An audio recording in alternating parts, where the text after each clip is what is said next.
প্রণাম জানাই, নমস্কার জানাই। আপনারা যারা উপস্থিত হয়েছেন আপনাদের অনেক অনেক শুভেচ্ছা, অনেক ভালোবাসা। আমরা এখানে সবাই কেন উপস্থিত হয়েছি আজকের দিনে আমরা প্রত্যেকে জানি। আমার মুখ্যমন্ত্রী এই মুহূর্তে এই দিনটার প্রতিবাদ জানিয়ে সাম্প্রদায়িক সম্প্রীতি রক্ষার লক্ষ্যে একটি বিশাল মিছিল করে প্রথমে একটি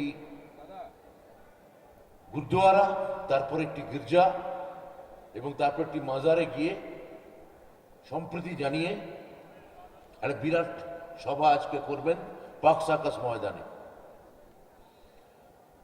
শ্রদ্ধা দীপঙ্কর ভট্টাচার্য, দীপঙ্কর দা একদম আর্থসামাজিক রাজনীতির জায়গা থেকে আজকে পরিস্থিতি ভারতবর্ষ ঠিক কোথায় সেটা বিশ্লেষণ করে দেখিয়ে দিয়েছে। আমি মাননীয় তিস্তা শীতলবাদও সংকটটা কোথায় বলেছেন, আমি তার সঙ্গে আরেকটু যোগ করতে চাই, অল্প কথাই বলবো। আমার মনে হচ্ছে যে ভারতবর্ষের যেটা 1951 সালে সম্ভব ছিল, সংবিধানের কথা আম্বেদকর প্রণীত সংবিধানের কথা দীপঙ্কর দা বলেছেন, যখন সংবিধান হচ্ছে তার 2 মাসের মধ্যে আরএসএস এর মুখপাত্র অর্গানাইজার তার সম্পাদকীয়তে লিখছে যে এই সংবিধান চলবে না, এই সংবিধান পাশ্চাত্য থেকে আমদানি করা, যদি সংবিধান করতে হয় তাহলে মনুসংহিতা মনুস্মৃতিকে আমাদের সংবিধান করতে হবে। অর্থাৎ সংবিধান সরানোর দাবিটা আরএসএস এর ভেতরে ভেতরে বহুদিনই প্রবহমান থেকেছে। এটা যে আজকে হঠাৎ করে উঠে আসছে এমনটা নয়, কিন্তু 1951 সালেও যেটা সম্ভব ছিল মে মাসে, 2024 জানুয়ারিতে ভারতবর্ষে সেটা সম্ভব হলো না। 1951 সালের মে মাসে ভারতবর্ষে প্রখ্যাত সোমনাথ মন্দির প্রতিষ্ঠিত হয়। সোমনাথ মন্দির প্রতিষ্ঠার সময় মন্দির ট্রাস্টি ভারতবর্ষের তৎকালীন রাষ্ট্রপতি এবং প্রধানমন্ত্রী জওহরলাল নেহরুকে আমন্ত্রণ জানায়। নেহরু বলেন আমি তো যাবই না, রাজেন্দ্র প্রসাদ যাবার কথা ভেবেছিলেন। রাজেন্দ্র প্রসাদকে বলেন যে সংবিধান আমাদের বলছে ধর্মের ভিত্তিতে ভারতীয়দের ভাগ করার কোন অধিকার আমাদের নেই। নেহরু নিজে যাননি এবং ভারতের রাষ্ট্রপতিকেও সেদিন যেতে দেননি এবং রাষ্ট্রপতি তাতে সম্মত হয়েছিল। আর আজকে ঠিক তার উল্টো ঘটনা ঘটল। আজকে যে ঘটনা ঘটল সেটা গণতন্ত্রের সংকট আপনি বলতে পারেন, ফ্যাসিবাদের জয় বলতে পারেন। আমার মনে হয় এটার পিছনে আরো রাজনীতি, আরো সূক্ষ্ম, আরো গভীর। সেটা হচ্ছে এই যে আপনি যদি 2014 সালের বিজেপির ভারতবর্ষের লোকসভায় টিকিট দেওয়া দেখেন কারা প্রার্থী হচ্ছে, তাহলে দেখবেন মাত্র 7টা মুসলিমদের টিকিট দেওয়া হচ্ছে, মাত্র 7 জনকে। তার মধ্যে 4 জন হচ্ছে জম্মু কাশ্মীরের, যেখানে হারবেনি, এবং 3 জন রেস্ট অফ ইন্ডিয়া, মাত্র 3 জন 542টা সিটের জন্য। 2019-এ আবার 7টা টিকিট। আজকে 2024 সালের জানুয়ারি মাস, ভারতবর্ষের পার্লামেন্টে বিজেপির কোনো মুসলিম প্রতিনিধি নেই, অথচ ভারতবর্ষের 20% মুসলিম কমিউনিটি ভারতবর্ষ। গোটা ভারতবর্ষে এই মুহূর্তে বিজেপির প্রায় 1000 এমএলএ, তার মধ্যেও কোনো মাইনরিটি আপনি রিপ্রেজেন্টেশন দেখতে পাবেন না। এটা পরিষ্কার হয়ে যায় যখন 2022 সালে উত্তরপ্রদেশ ইলেকশনে আদিত্যনাথ যোগী মাননীয় মুখ্যমন্ত্রী তিনি এসে সবার সামনে বলেন লড়াইটা আসলে আমাদের 80%-এর সঙ্গে বাকি 20%-এর। তাহলে আমি যদি 80%কে সংগঠিত রাখতে পারি এবং একটা কাল্পনিক শত্রু 20% খাড়া করতে পারি, তাহলে ওই 80% ভোট আমার দিকে আসবে এবং আমি আজীবন ক্ষমতায় থেকে যাব। মূল পলিটিক্সটা এখানে লুকিয়ে আছে। তার জন্যই ধর্মের ভেগ ধরা, তার জন্যই মন্দিরে পুজো দিতে যাওয়া। ভেবে দেখুন, অ্যাপেক্স কোর্ট বলেছে 2019 সালে যখন রাম মন্দির এই বাবরি মসজিদ প্রতিষ্ঠার যে রায় দেয়া হলো, পিটিশনাররা বলেছিলেন 1885 সালে রঘুবর দাস মহান্ত মূল পিটিশনটাকেই ভুলে যাওয়া হলো, যে চবুতরার ওপর একটা ছোট মন্দির তৈরি করব। রঘুবর দাস মহান্ত বলেছেন, মূল দাবিটাকে ভুলে যাওয়া হলো। সুপ্রিম কোর্ট যখন বলল যে সুন্নি ওয়াকফ বোর্ডকে উত্তরপ্রদেশ সরকার যেন অবশ্যই একটা প্রমিনেন্ট অ্যান্ড স্পেসিফিক একটা 5 একরের জমি দেয়, যেখানে একটি আলাদা করে মসজিদ গঠন করতে হবে। 2020 সালের আগস্ট মাসে ভূমি পূজন করতে অযোধ্যায় মাননীয় প্রধানমন্ত্রী যান এবং যে বিশ্বনাথ করিডোর, কাশী বিশ্বনাথ করিডোরের কথা দীপঙ্কর দা একটু আগে উল্লেখ করেছেন, সেই করিডোরের কথা তিনি বলেন, একবারের জন্যেও ওই মসজিদ তৈরি করার ব্যাপারে সম্পূর্ণ নীরব থাকেন। এই রাজনীতিটা বুঝতে হবে, এইটাই একমাত্র তাদের হাতের অস্ত্র, অর্থাৎ বিভাজন করে। সিএএ যখন করছে তখন আরএসএস এর প্রায় সমস্ত দর্শন উড়িয়ে দিয়ে তারা মুসলিমদের সঙ্গে ক্যাটেগরিক্যালি খ্রিস্টান,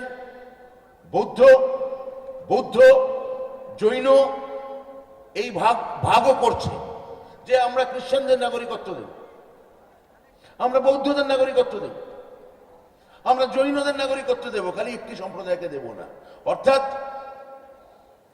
অর্থাৎ ইবসেন যাকে বলেছিলেন the enemy of the people, সমাজে জনশত্রু তৈরি করো।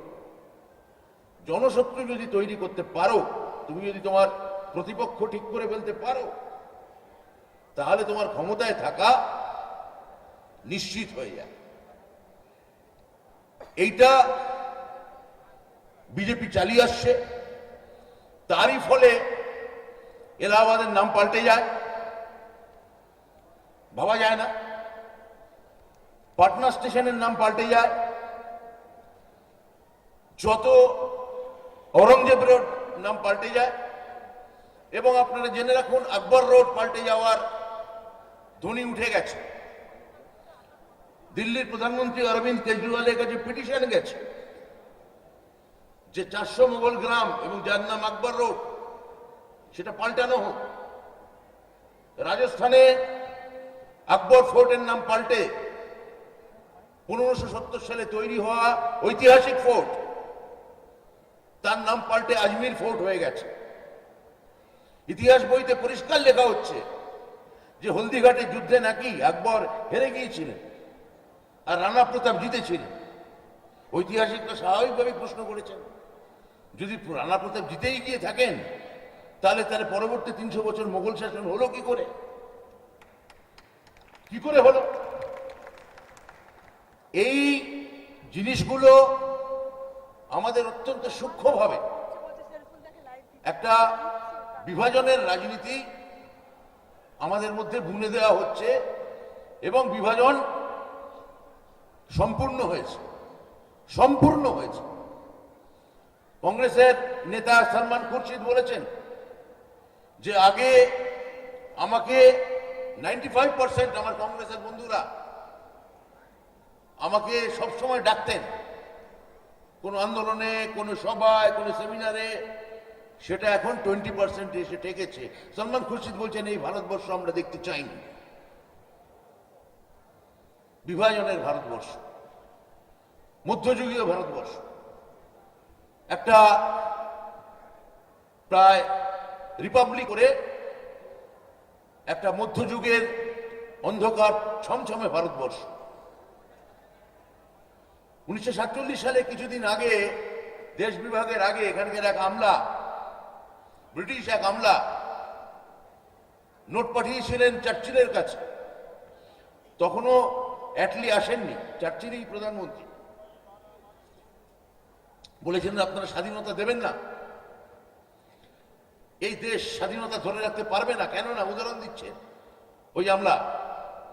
স্কটল্যান্ডের সঙ্গে জার্মানির বা স্পেনের সঙ্গে ফ্রান্সের যা তফাৎ, তার থেকে অনেক বেশি তফাৎ হচ্ছে বাংলার সঙ্গে তামিলনাড়ু বা পাঞ্জাবের সঙ্গে আসামে। এরা একত্রিত হয়ে থাকতে পারবে না, মিলিটারি শাসন চলে আসবে। 70 বছর হয়ে গেছে আমাদের দেশের মিলিটারি শাসন হয়নি। ওদের বক্তব্য, ইংরেজদের বক্তব্য ভুল করে এখনো টিকে আছে। তার কারণ আমি মনে করি আমাদের ভারতবর্ষটা একটা ট্রেনের মতো, একটা বড় আলাদা আলাদা কম্পার্টমেন্ট, কিন্তু তার মধ্যে সবাই আছে। আপনি ট্রেনে আসাম থেকে উঠুন, গৌহাটি স্টেশন থেকে কন্যাকুমারীকায় যান, 3 ঘন্টা অন্তর অন্তর আপনার উল্টোর দিকে সহযাত্রীর পোশাক বদলে যাবে, মুখের ভাষা বদলে যাবে। ও আপনার সামনে প্রথমে খুলে খাবে টিফিন, খুলে মোমো, তার খানিকক্ষণ পরে খাবে ডাল ভাত, তার খানিকক্ষণ পরে খাবে সরসোঁ কা শাক, তার খানিকক্ষণ পরে খাবে ইডলি, তার খানিকক্ষণ পরে খাবে তড়কা। এইটাই ভারতবর্ষ। আপনি তাকে হিন্দুস্তান দিয়ে আপনি আমার অস্মিতা নষ্ট করতে চাইছেন। আপনি পারবেন আমায় হিন্দি বলাতে জোর করে? আপনি পারবেন আমাকে জোর করে ভেজিটেবল খাওয়াতে? আমি পালং পনির খাবো না, আমি পালং শাক শুধুমাত্র খাবো না, আমি বাঙালি, আমি মাছ ভাত খাবো। কে আটকাবে আমার? এই যে রাজনীতি, এইটা আমাদের দেখতে হচ্ছে। ওই চার্চিলই বলেছিলেন, যখন গান্ধী সম্পর্কে চার্চিল বলতেন হাফ নেকেড ফকির, অর্ধনগ্ন ফকির।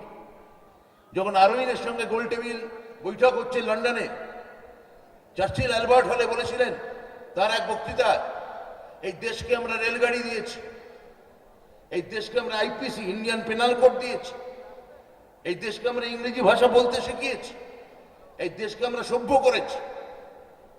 আমরা যদি স্বাধীনতা এদের দিই, 100 বছরও যাবে না, দেশটা মধ্যযুগীয় বর্বরতার দিকে চলে যাবে। কতগুলো মধ্যযুগীয় বর্বরের হাতে এই দেশটা গিয়ে পড়বে। 70 বছর কেটে গেছে, চার্চিলের সেই ভবিষ্যৎবাণী ঠিক হয়নি। আজকে আমার আপনার উপর নির্ভর করছে চার্চিলের কথাটা ঠিক ছিল না, যে আদর্শের উপর দাঁড়িয়ে ভারতবর্ষের সংবিধান, ভারতবর্ষ গঠন হয়েছিল, সেই ধারণা, অপূর্ব ধারণা। ভারতবর্ষ আসলে একটা ধারণা, প্রায় কবিতার মতো, লিরিকের মতো, সঙ্গীতের মতো, থিয়েটারের মতো। সেই ধারণাকে যদি টিকিয়ে রাখতে হয়, তাহলে সেটা নির্ভর করছে আমার আপনার মত। আমি একজন সাংস্কৃতিক কর্মী হিসেবে বলতে পারি, 1979 সালে যখন খোমেনি প্রথম ক্ষমতায় আসেন, তিনি এসে প্রথম অ্যাটাক করেছিলেন, বলেছিলেন ইরানের সব থেকে বড় শত্রুর নাম হচ্ছে সিনেমা। সেই সিনেমার শত্রুতা ইরান এখনো বহন করে চলেছে। অধিকাংশ পরিচালক এখন জেলে। তো আপনি ভারতবর্ষকে যদি ওই জায়গায় চলে যায়, তাহলে যে জেলের কথা দীপঙ্কর দে একটু আগে বললেন, অধিকাংশ সাংস্কৃতিক কর্মী ঠিক শত্রু বলে পরিগণিত হবেন, পাশ্চাত্য সভ্যতার সমতুল বলে আপনাকে বিবেচিত করা হবে, এবং আপনাকে ধরে আপনাকে বলতে হবে যে আপনি নিরামিষ খাবেন, আপনি টিকি রাখবেন, এবং আপনাকে একটা নির্দিষ্ট ধর্মগ্রন্থই পড়তে হবে। আমরা প্রতিবাদ জারি রাখবো। আমার মুখ্যমন্ত্রী সাম্প্রদায়িকতার প্রশ্নে, সম্প্রীতির প্রশ্নে আপোষহীন এবং একেবারে সম্প্রীতির পক্ষে। আমরা চাইবো, আসুন আজ এখানে শপথ নিই, এই শপথ গোটা ভারতবর্ষে ছড়িয়ে দিই। সবাইকে নমস্কার, অনেক ধন্যবাদ।